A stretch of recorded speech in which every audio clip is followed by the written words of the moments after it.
Mihi syai'un fil ardi wala fis sama' wa huwa as-sami'ul alim. Hana waladat Maryam waladat Isa, ukhruj ayyuhal maulud bihaqqi malikil ma'bud. Tiupin, berosot lahir. Alhamdulillah.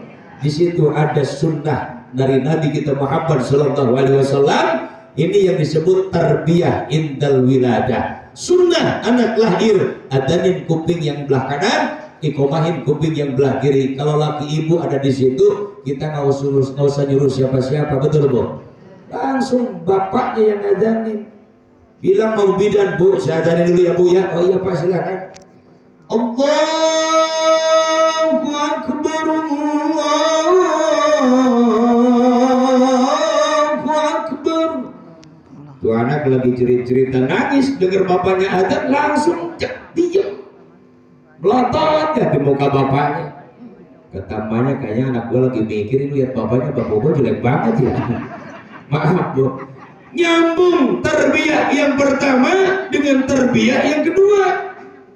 Pas waktu dihidupkan oleh Allah disambutnya dengan kalam Allah. Pas lahir yang terdengar oleh anak kita langsung kalimat takbir mengagungkan Allah Subhanahu wa taala. Ini tarbiyah dalam Islam. Cucunya Nabi Hasan dan Husain ketika lahir, Nabi yang adanin, Nabi yang ikomahin. Makanya sunnah buat kita. Selesai dari situ 7 hari selesai lahir, ada lagi sunnah Nabi. Mana kata Nabi? Ayyuh sina isma'u, baguskan nama anak kita, sesuaikan dengan ajaran Islam. Sekarang kan yang dikhawatirkan oleh Nabi, sayati zamanun ala ummati la yabqa minal islami illa ismuh. Akan datang satu masa kepada umatku di mana nanti Islam tinggal nama. Banyak umat Islamnya, mayoritas muslimnya, tapi mereka sudah banyak yang tidak melaksanakan perintah Islam. Kecilnya saja maaf Pak, mewariskan nama kepada anak saja sekarang sudah banyak yang tidak pakai nama muslim, tidak pakai nama yang islami, betul? Kalau dulu orang tua kita mengasih nama sama kita, mereka datang dulu ke kiai, datang ke ulama dulu, nanya dulu, Pak Kiai saya mau mewaris nama buat anak saya nih, apa ya namanya yang bagus, minta sama Pak Kiai. Kalau sama Kiai dikasihnya nama yang Islam, ya udah bu, kasih dah dari Asmaul Husna. Siapa? Abdurrahman. Ini yang perempuan siapa? Siti Rahmaniyah. Itu dari Asmaul Husna, kan cakep, betul nggak? Yang ini siapa nih? Abdul Aziz. Yang ini Siti Azizah. Itu dari Asmaul Husna. Saya pengen dari nama Nabi dah. Siapa namanya? Ibrahim. Yang ini Ismail. Hanya anak sekarang kecil kasih nama baik sama orang tua, udah gede pada diganti. Waktu kecil Ibrahim, pas gede siapa nama lu? Bram. Waktu kecil Ismail, udah gede jadi Mekal. Awas hati-hati. Nama yang sudah sesuai dengan ajaran Islam pertahankan sampai akhir hayat kita, insya. Kenapa? Karena nama akan jadi doa. Kalau nama kita sudah sesuai dengan aturan Islam, namanya jadi doa. Satu hari ada yang manggil nama kita 10 kali, 10 doa buat kita. Amin ya Rabbal. Kalau pakai nama malaikat gimana Pak? Boleh nama malaikat. Di kita banyak yang pakai nama malaikat. Di sini ada nama Ridwan nggak? Ada. Gubernur Jawa Barat, Pak Ridwan Kamil, itu nama malaikat, itu penjaga surga. Dulu kita punya wakil presiden namanya Pak Adam Malik. Adam nama Nabi, Maliknya nama malaikat. Kata ibu anak saya 4 laki semua, dah sejejerin deh namanya biar sama, malaikat semua. Siapa namanya? Jibril, Mikail, Israfil, Ijrail. Nama malaikat semua, iya.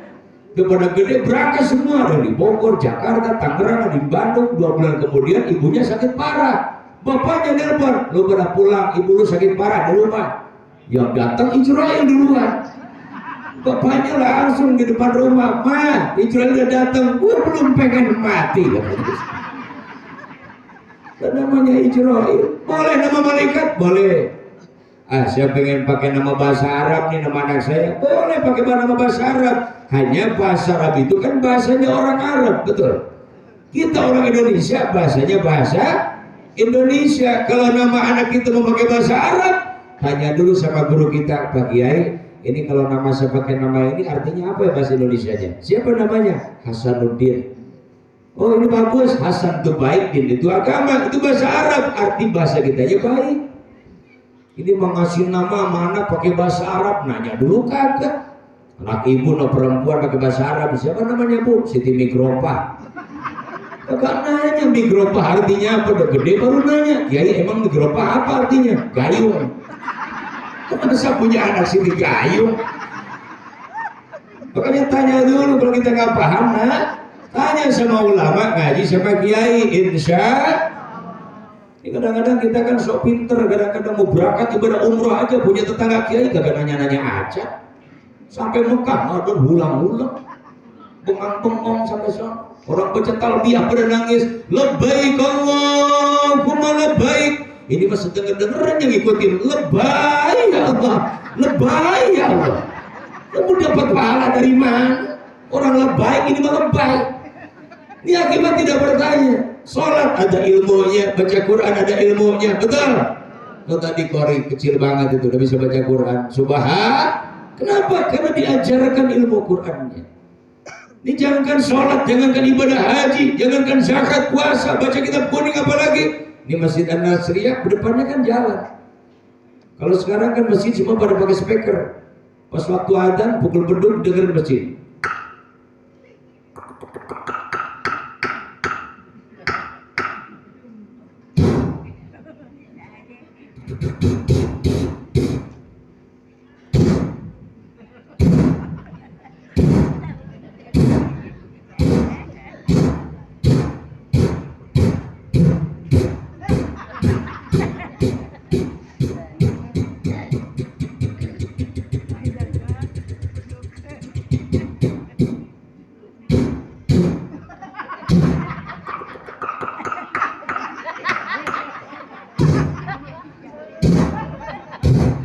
Sama enggak berdua? Sama, tepuk tangan khusus ibu-ibu biar meriah. Ya, terima kasih ibu-ibu. Percis anak TK. Suruh keprok. Bapak-bapak untung gak kayak gitu keprok. Selesai pukul beduk adzan. Allahu Akbar, Allahu Akbar. Allahu Akbar, Allahu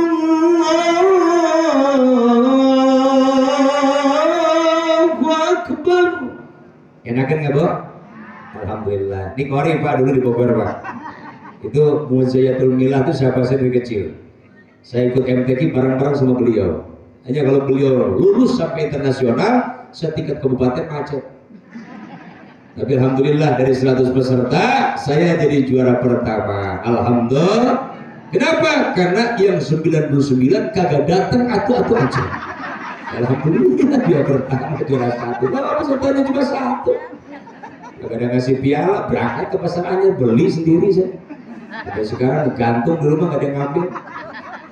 Coba yang dimuliakan Allah Subhanahu wa taala, depan masjid jalan, dengerin adzan dari seberang sono, ada aki-aki mau sholat. Lihat motor rame lalu lalang, kata aki-aki, kapan gua nyebrangnya? Lama nunggu sepi jalan, pas sepi langsung lari nyebrang jalan tujuan mau sholat. Karena kagak biasa olahraga ditambah usia ada tua, baru lari nyebrang jalan kecapean. Selesai nyebrang jalan, nunduk megangin lutut. Kagak tuh lagi nunduk lama, dari ujung belah sono ada anak muda merhatiin. Kata muda nih aki-aki dari tadi nunduk terus ini. Kayaknya lagi bingung nih aki-aki pulang sholat menyeberang dia kagak bisa. Padahal baru beres nyebrang dia mau sholat. Kata anak muda, di sini gua harus ibadah, gua tolongin nih aki-aki.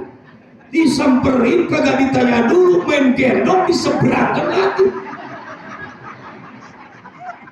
Ini kira-kira aki-aki bilang terima kasih apa marah? Bukan marah lagi. Gablak lu, ngapain gue diseberangkan lagi? Anak muda diomelin aki-aki kagak nerima, Bu. Kenapa? Karena dia merasa saya ibadah, udah nolongin. Ya, aki-aki kagak tahu diri. Orang mah ditolongin bilang makasih, kayak abang marah melototin saya. Abang lagi banyak masalah ya, Bah ya. Lu masalahnya goblok. Anak muda makin puyeng. Dia masalah saya apa, Bang? Gua baru beres nyebrang mau sholat goblok. Ngapain gua diseberangkan lagi? Ini akibat kagak bertanya begitu. Lah salah gua kata anak muda. Atau apa kagak ngomong dari tadi? Gua gimana mau ngomong? Gua lagi diam dipopok sama lo. Ini akibat tidak bertanya. Naudzubillah ini. Pantas di kita ada bahasa malu bertanya sesat di jalan, tujuan nolongin ternyata malah nyiksa. Mau dapat pahala dari mana? Makanya tanya sama ulama. Ada hal yang nggak paham apalagi tentang agama, tanya dulu. Insya Allah kalau sudah nanya kita laksanakan, walaupun ada kekurangan dan kesalahannya, insya Allah akan dimaafkan Allah dan ibadah kita diterima Allah Subhanahu Wa Taala. Amin. Ya Allah ya Rabbal. Selesai dikasih nama yang baik, baru ada tarbiyah yang ketiga dalam Islam. Ayyu'allimahul kitabah, kata Nabi. Ajarkan Al-Quran kepada anak-anak kita. Anak sudah dikasih hidayatul akli oleh Allah, IQ-nya sudah boleh berjalan, kenalkan dengan Al-Quran. Diajarin baca huruf hijaiyahnya, diajarin nulis huruf-hurufnya. Ini tarbiyah yang ketiga. Kalau dulu kan di Bogor ada bahasa tuturutan, Bu. Kenapa disebut tuturutan? Ibunya baca Quran, anaknya ngikutin. Diajarin sama emaknya. Nah, sini ngaji sama emak. Ikutin emak ya. Bapak taba, bapak tafa, mim domahmu, bafamu. Ikutin sama anak. Alif domah umim kasroh mi umi. Anak gak bisa, bilang mamanya. Mak, ini udah bisa. Coba emak pengen denger. Dengerin ya mak, ya. Mim patamata, patata, mim domahmu, matamu. Brengsek lo. Terus sambil nunjuk emaknya. Ya Allah, karim subhanallah, kita dengar tadi korilah dan kori baca Quran sampai pada diam kita terharu, betul Bu? Apa yang terlintas di pikiran kita? Kalau anak cucu gua bisa baca Quran kayak begitu, udah gua amplopin tuh, gua sawer sekalian dengan tamu. Ya Allah ya karim, kenapa? Ini perintah Nabi. Iqra'ul Qur'ana fa innahu ya'ti yaumal qiyamati syafi'an ya sabi. Baca oleh kalian Al-Quran, karena Al-Quran nanti di yaumil qiyamah akan memberikan pertolongannya kepada kita. Amin. Ya Allah ya Rabbal. Makanya yang dikhawatirkan oleh Nabi yang kedua, kata Nabi, wala yabqa minal Qur'ani illa rasmuh. Al-Quran pun nanti hanya akan ada tinggal tulisannya saja. Al-Qurannya ada, tulisannya ada, umat Islamnya mayoritas, tapi mereka sudah banyak yang meninggalkan Al-Quran. Betul? Tanya tangan kita sekarang.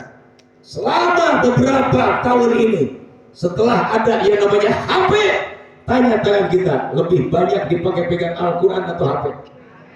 Itu jawaban realita kita yang sebenarnya di lapangan seperti itu. Betul? Kalau dulu kan kita selalu sore-sore anak kita baca Quran, belajar Quran, sebelum tidur baca Quran, pagi di sekolah-sekolah agama semua diajarkan Quran, betul? Apalagi bulan Ramadan 24 jam baca Quran, tadarusul Quran di Masjid An-Nasriyah. Nah, beres lebaran udah sepi lagi. Kagak ada lagi banyak tadarusul Qurannya. Kalau di Mekah, di Masjidil Haram, di Madinah, di Masjid Nabawi, jangankan di bulan Ramadan, di luar Ramadan pun di sana terus setiap waktu bergemuruh orang baca Al-Quran. Alhamdulillah, subhanallah. Saya ingat yang disampaikan Sayyidina Ali. Kata Sayyidina Ali, orang yang membaca Al-Quran di dalam sholat, satu hurufnya dibalas 100 pahala. Allahu Akbar. Bismillahirrahmanirrahim. Hitung dah. Ba, sin, mim, alif, lam, ha, alif, lam, ro, ha, mim, nun, alif, lam, ro, ha, iya, mim. 19 huruf baru baca Bismillahirrahmanirrahim.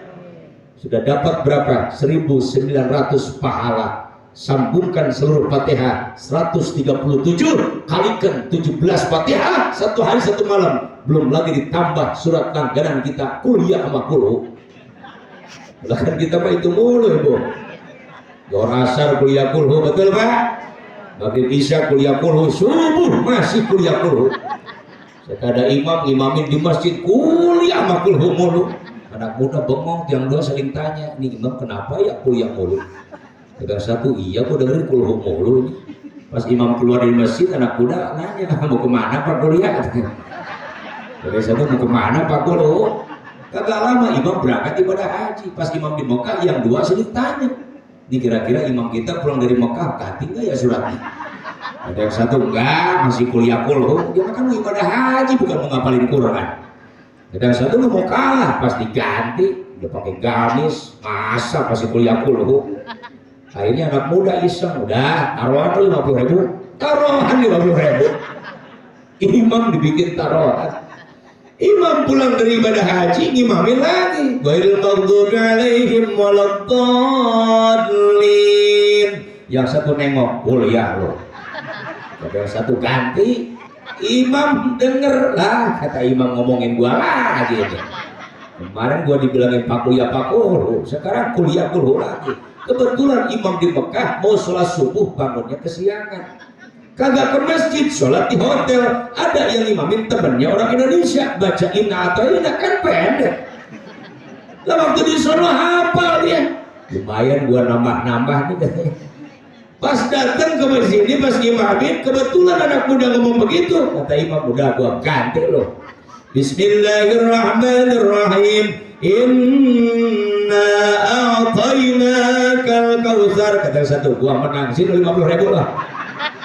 Kata satu, belum beres perjanjiannya, beres perjanjiannya, dia dengerin dulu. Fasholli li rabbika wanhar. Inna a'tainakal kautsar. Inna sya'nya kagak ketemu. Balik lagi, fasholli li rabbika wanhar. Inna a'tainakal kautsar. Kata belakang, muter nih, muter. Fasolli inna, yang belakang yang pasin inna lillahi wa inna ilaihi raji'un. Parah udah. Makanya ayo ajarin Al-Quran insya Allah. Di Mekah terawih itu di Masjidil Haram 4-5 jam Pak.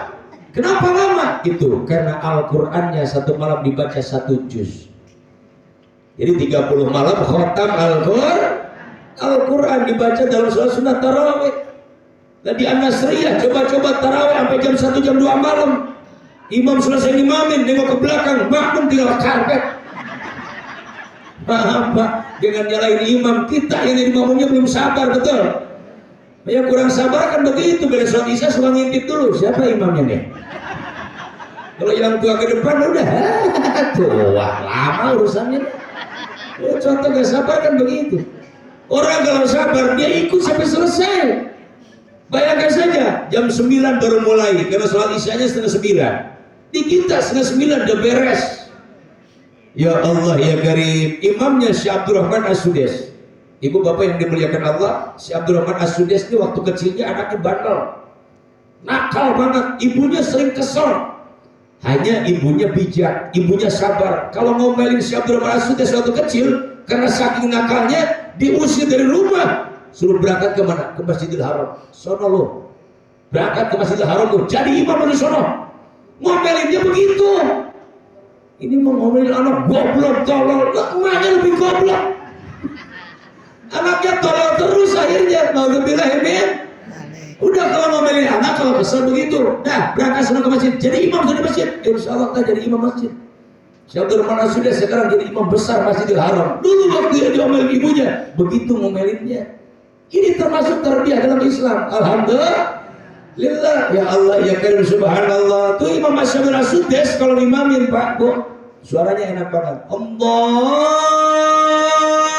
Akbar. Bismillahirrahmanirrahim. Alhamdulillahi Rabbil Alamin. Ar-Rahmanir Rahim. Maliki Yawmiddin. Iyyaka na'budu wa iyyaka nasta'in. Ihdinas siratal mustaqim. Siratal ladzina an'amta 'alaihim ghairil maghdubi 'alaihim waladdallin. Itu tarawih, Fatihahnya kayak begitu. Makanya pantas 20 rakaat 10 kali urut salam, selesainya jam 1. Apalagi di malam 30 imam selesai mengkhatamkan Al-Quran, ruku, i'tidal, baca doa khatmil Qurannya setengah jam. Setengah 2 baru selesai, jam 2 pulang ke hotel, tidur, jam 3 sudah pada bangun lagi, siap-siap berjamaah sholat subuh. Satu malam tidurnya hanya 1 jam. Makanya adzan Mekah, Madinah kalau subuh as-sholahnya panjang, naumnya pendek. Kenapa naumnya dipendekin? Tidurnya sebentar. As-sholatu khairum minan naum. Tidurnya sebentar. Di kita kebalik. As-sholahnya pendek, naumnya yang panjang. As-sholatu khairum minan naum. Ada 6 meter. Jadi kita kan kelamaan tidurnya daripada sholatnya, betul. Ini mau dibangunin aja sama bini susah banget. Pak, bedul kok di masjid, bangun. Iya, bedul kok di masjid. Matanya merem, tapi ngejawab bangun kagak. Ibu selesai wudu, imam takbir, kalau speaker dengeran Allahu Akbar. Pak, udah mulai itu sholatnya ketinggalan gerak. Besok juga masih ada. Orang tipis iman kan begitu, malas ibadah selalu cari alasan. Alhamdulillah ibil. Akhirnya orang udah bubar semua, itu selesai wudu, lihat orang sudah bubar, kesal juga. Ambil mukena dipakai gelar sejadah depan suaminya lagi ngorok, niatnya kenceng banget. Usalli ala hadal mayyit. Lari langsung lagi. Lalu sholat itu mah keluarga. Itulah yang dimuliakan Allah Subhanahu wa Ta'ala. Ini kita kan kadang-kadang kalau imam yang muda baru rame, baru penuh. Kenapa? Yang muda kan suaranya masih gagah, napasnya panjang, tenaganya kuat. 20 rakaat tambah witir 3, setengah jam beres. Fatihah dibikin 1 kali napas. Allahu Akbar. Bismillahirrahmanirrahim. Alhamdulillahirabbil alamin arrahmanir rahim maliki yaumiddin iyyaka na'budu wa iyyaka nasta'in ihdinas siratal mustaqim siratal ladzina an'amta 'alaihim ghairil maghdubi 'alaihim waladdallin. Aminnya begitu apa saudara-saudara. Penting amin imam min.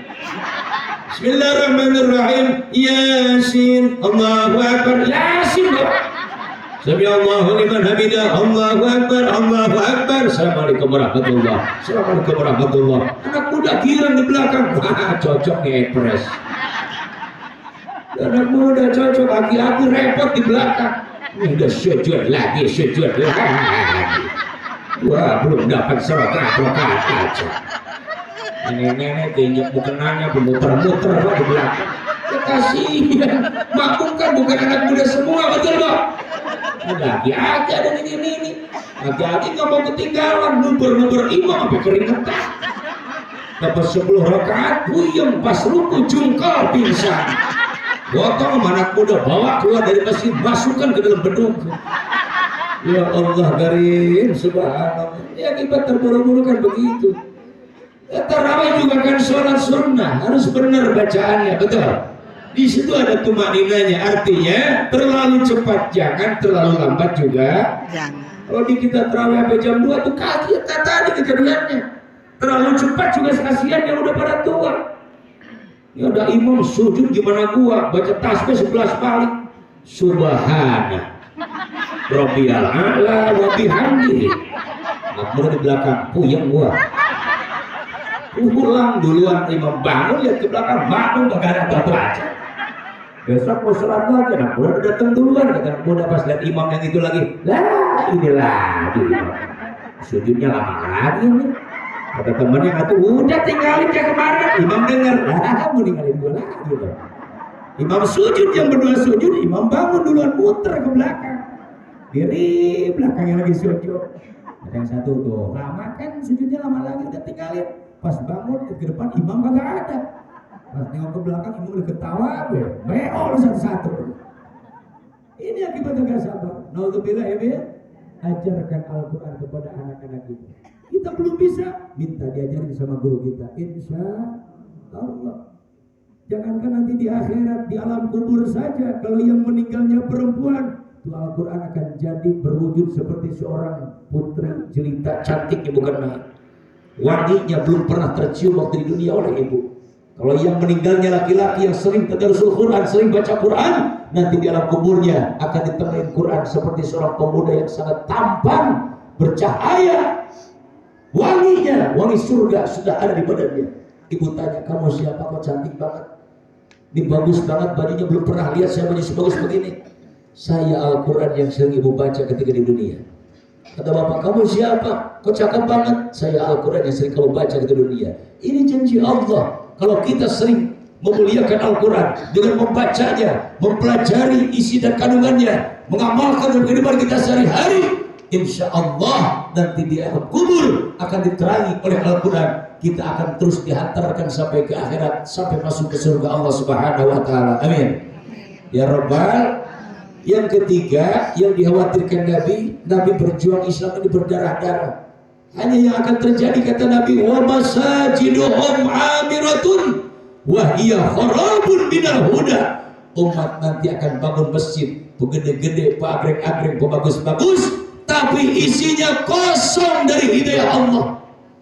Sekalinya ramai yang isi, sedikit yang diterima amal ibadah sholatnya. Kenapa? Karena sholatnya kagak pakai ilmu, kagak mau ngaji, kagak mau nanya, akhirnya sujudnya salah, rukunya salah, baca Qurannya salah. Bagaimana dapat pahala? Makanya doakan guru-guru kita biar dipanjangkan umurnya. Alhamdulillah beliau terus memberikan ajaran-ajaran Allah kepada kita. Mudah-mudahan kita sebagai muridnya diberikan keberkahan oleh Allah Subhanahu wa Ta'ala. Kalau kita masih mau nanya, masih mau ngaji, insya Allah Bu, ada salah dikit, ada kekurangannya, pasti akan dimaafkan oleh Allah. Ibadah kita ada harapan diterima Allah Subhanahu wa Ta'ala. Amin. Sekarang kan tuh masjid bagus-bagus. Di Bogor saja di pedalaman-pedalaman Pak, saya udah gak lihat ada masjid jelek, ada. Kalau dulu kan musola disebutnya tajuk surau. Tiangnya dari bambu, bawahnya bambu dibelah-belah. Orang Bogor bilang apa? Kalupuh. Agak sedikit aki-aki pulang sholat nangis datang ke rumah. Kata si Ma, abang ngapain nangis pulang sholat? Gua kejepit di musola. Ternyata kejepit. Lah bambu dibelah-belah, didudukin orang banyak, mereka kebuka. Punya siapa? Udah lahir, udah kendor nyomper bijinya tuh. Pas imam bangun, Allahu Akbar, apa telat bangunnya peluru keburu rapat tari. Iya, gua kejepit. Masya Allah. Sekarang udah bagus-bagus. Saya perlu mondok di Al-Furqan, di guru saya memakai Abdul Rahman. Saya sering dibawa ke Pemda. Pemda Bogor baru pindah ke Cibinong tahun 92 waktu itu. Lagi bangun Pemda Bogor. Pak Edi Yoso bangun masjid di Kabupaten Bogor di lingkungan Pemda, namanya Baitul Faizin. Itu masjid saking canggihnya, kalau mau masuk masjid nggak usah bukain pintu. Madep masjid langsung pintu masjid serap buka sendiri, pakai alat sensor kayak di mall. Kalau mau wudhu nggak usah puterin keran, tangan kita simpen di atas keran, cor langsung keluar air. Nah, kesininya suka dipakai transit jamaah haji yang mau berangkat ke embarkasi, ditransitkan dulu di masjid situ. Ada pembinaan manasik lagi. Ada jamaah yang berangkat jam 12 malam dari rumahnya nganterin cucunya siapa. Sampai ke situ selesai wudhu, dia kaget juga. Lihat keran kagak ada puterannya. Diajarin sama anaknya, sini Pak tangannya, digituin langsung keluar air. Ya Allah, kata siapa, canggih bener di masjid. Cuma tempat sholat laki-laki di atas, selesai wudhu. Gua mau sholat di mana ini, kok di bawah kantor semua? Kata anaknya di atas Pak, udah Abah duluan ke atas, saya wudhu dulu, kata anaknya. Abah naik ke atas duluan.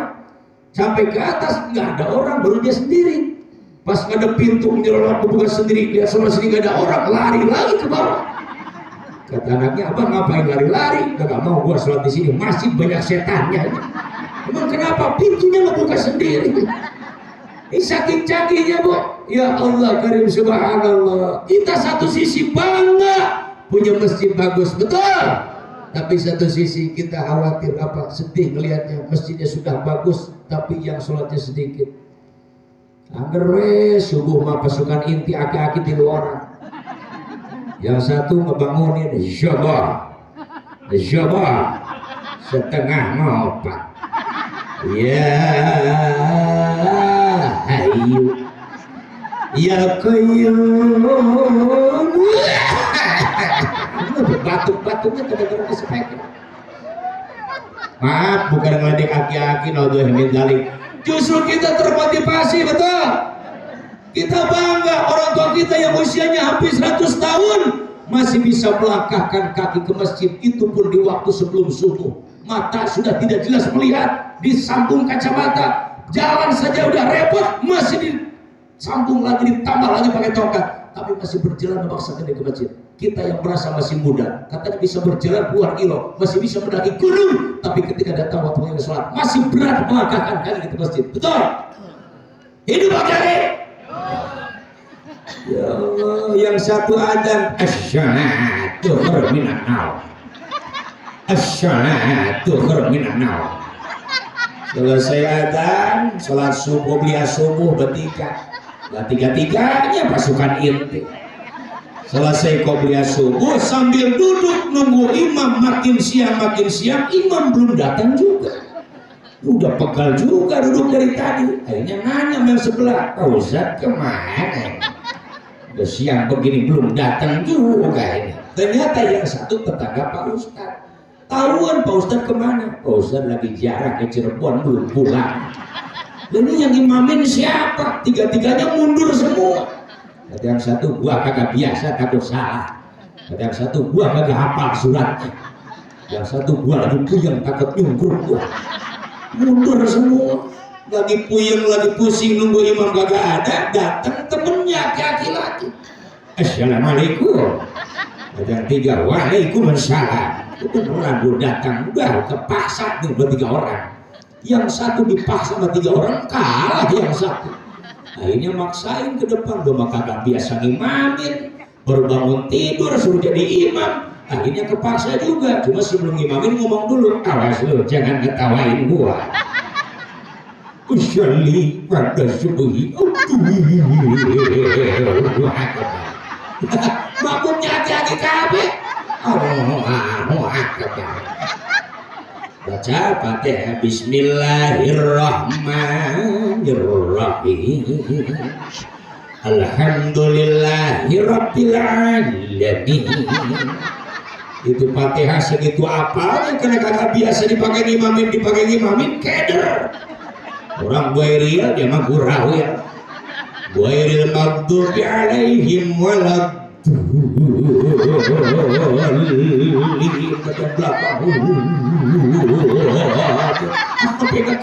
selama 3 orang. Allahu Akbar, nih imam beres sholat dolim diem baik.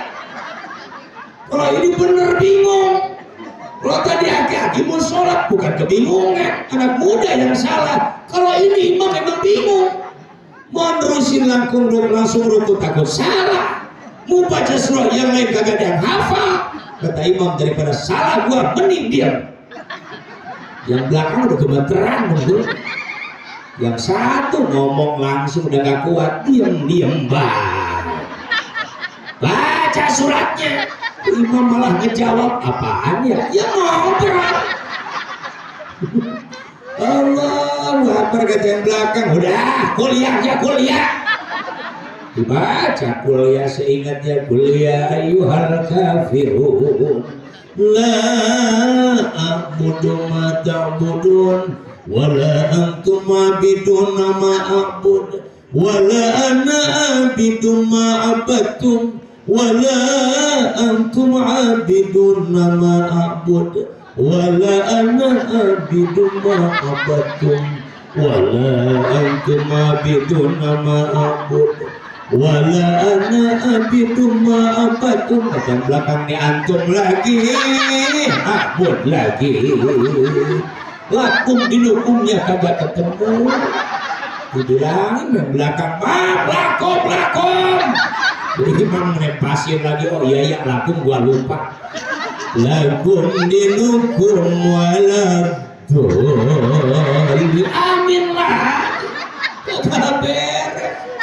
Makanya ayo apalin Al-Qur'an 30 juz, 6.666 ayat, 114 surat, 77.450 kalimat, 1.012.000 huruf. Kebayang tadi kalau kita ikut sholat di Masjidil Haram terawihnya sampai hatam 30 hari, berarti khatam Quran 30 juz 1.012.000 huruf. Kalikan 100, kalikan lagi 100.000. Karena sekali sholat di Masjidil Haram sama dengan sholat 100.000 kali di Masjid An-Nasriyah dan masjid-masjid yang lain di kita.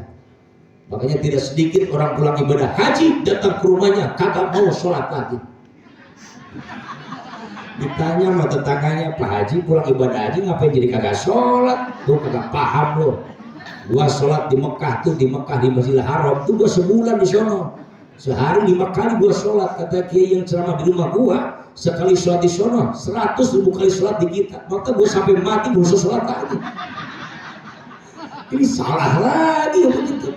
Justru makin banyak pahala di surganya akan makin banyak kenikmatan dari Allah Subhanahu wa taala. Amin.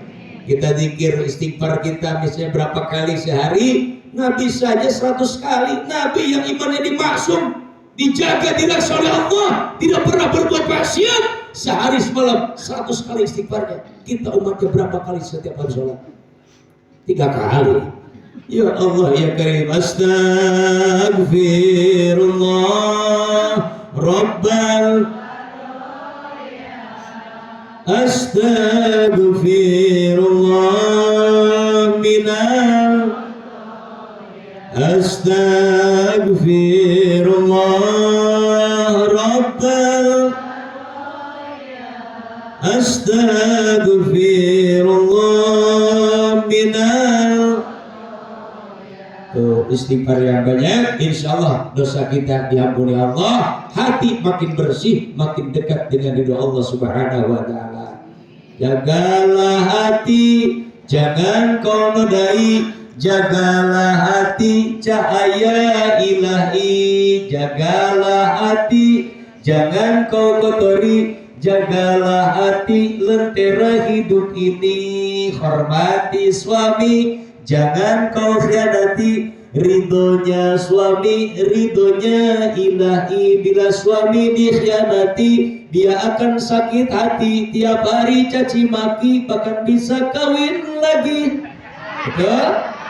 Sayangi istri, jangan kau sakiti, doanya istri air mata bidadari. Amin ya Rabbal.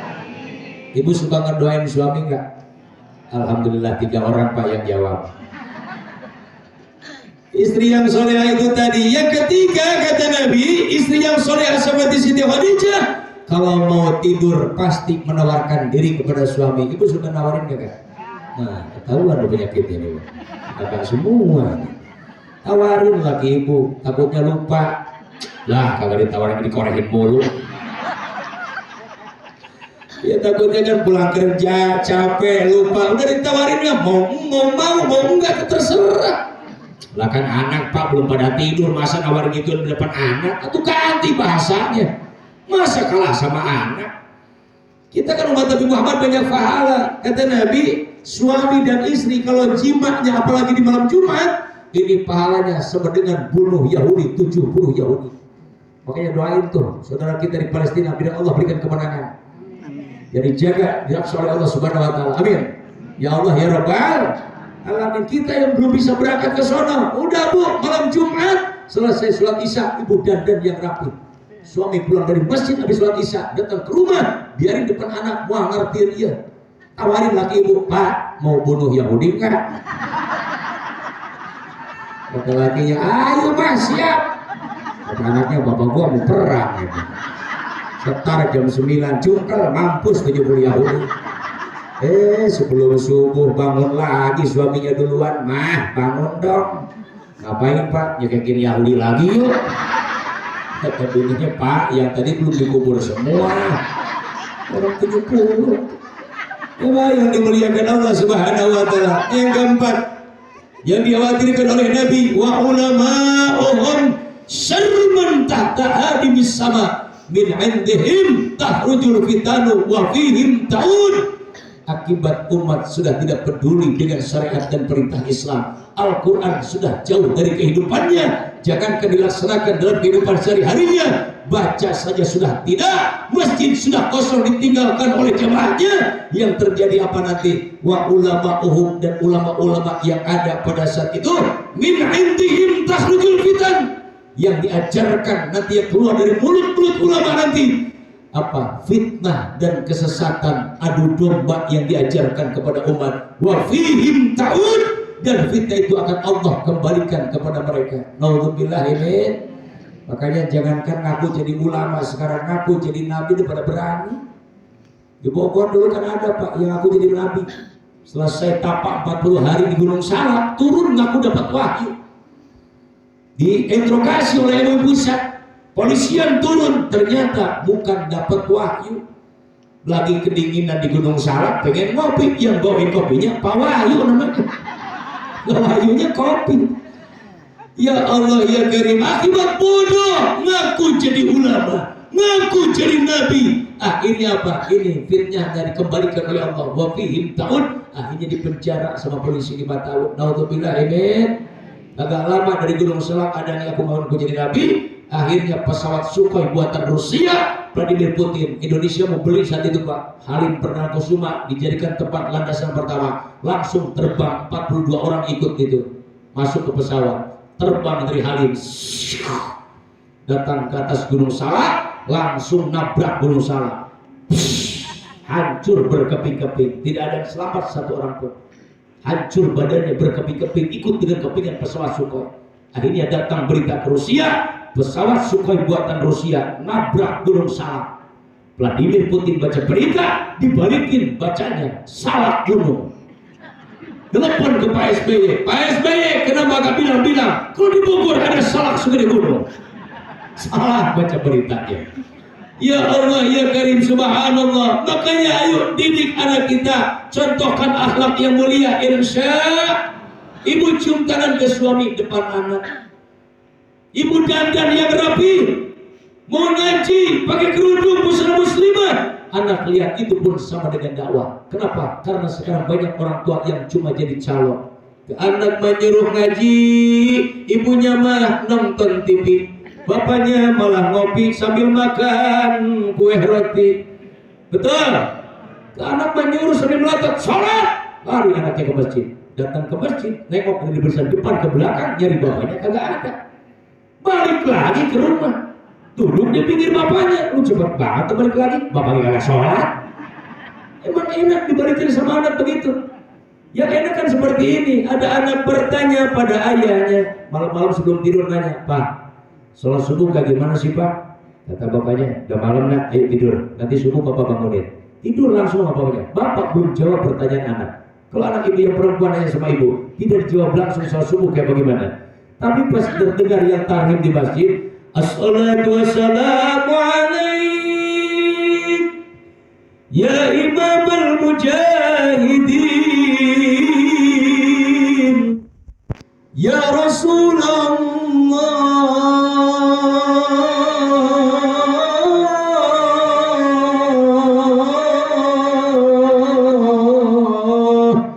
Anaknya bangun, nak bangun, digendong dibawa ke masjid sama bapak. Datang ke masjid, diajarin wudhu, pakaiin pecinya, pakaiin bajunya, sarungnya, dan rapi. Masuk ke masjid, imam berdiri pengimbaran, bapak di belakang imam, anak di pinggir bapak. Kata imam, Allahu Akbar, bapak takbir, Allahu Akbar. Tuh anak sambil ngantuk ngeliatin bapaknya, Allahu Akbar. Bapak ruku ikut ruku, bapak sujud ikut sujud, bapak selesai sholat, anak ikut selesai melaksanakan sholat. Selesai dari masjid, digendong dibawa ke rumah. Datang ke rumah, bapak baru jawab, nah yang tadi malam kamu tanya sholat subuh, itu yang barusan kita laksanakan. Ini namanya dakwahnya Bilal, langsung memberikan contoh yang baik di hadapan anak kita. Insya ini mah anak kagak disuruh sholat, kagak tahu ke masjid, kagak pernah ikut ngaji. Alhamdulillah dapat jodoh, santri pinter ngaji. Dasar hidayah Allah harus turun melalui istrinya. Akhirnya selesai nikah, dia nanya sama bininya, malu kalau saya nggak sholat, pasti di keluarga istri saya akan kebawa jelek. Kata istrinya, Alhamdulillah ya Allah, suami saya pengen sholat, diajarin wudhu, selesai udah abang berangkat ke masjid.